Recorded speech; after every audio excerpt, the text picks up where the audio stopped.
consistent fights, and then kids running into fights instead of helping separate or moving out of the way. And then what really struck me was kids running to the windows, calling snitch. So there's a sense of chaos and just huge dysfunction. So I would say all three, and I'm told all three of our middle schools suffered from similar things every day, hoping to keep safety. And so instruction, went to the back burner. And so this graph is very meaningful to me. I wanted to share it with you.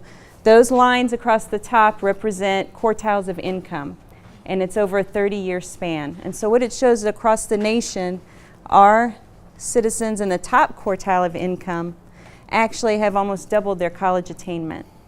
And so they've gone from 40% to 77% with college graduation. But our families in the lowest quartile have gone from 6 to 9% in 30 years. So that means we're not moving the needle, we're not breaking the cycle of poverty, and we have to have some type of massive reform. We kept coming back to the research over and over that it's about the effective teacher. A teacher in the classroom makes the most difference. And we have research from the Met Foundation, from Sanders, from Marzano, over and over, it's about the teacher. And they say after 3 years, an effective teacher, or after 3 years of having an effective teacher, that we can completely close the achievement gap.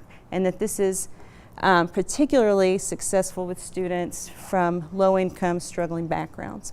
We have 70% of the teachers that work in impoverished areas are more likely to be out-of-field certified, alternative certified, not have a degree in their area of expertise in teaching. And then they're also more than twice as likely to be within 3 years of experience, and the turnover is so great. And then with the turnover being great, it's hard to find substitutes. So we have gaps and vacancies in our schools. We actually had data that showed us that the teachers that were eligible for this highest part of the performance rating, which we call distinguished, are absolutely concentrated in the magnet schools, with the kids that already come to school having the most and a lot of support from their family. And the schools, improvement required, had the smallest amount of teachers even eligible to apply for the distinguished review. So we already saw that yes, indeed, based on this data, there's a huge disparity.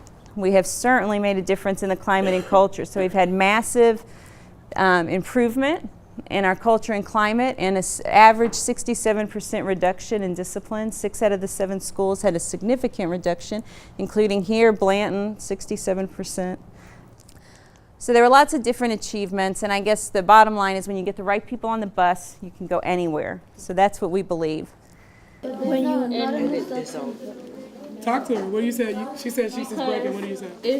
It's chemical because in order for teachers to thrive, they really have to have that drive and that passion to want to change what has not worked at school.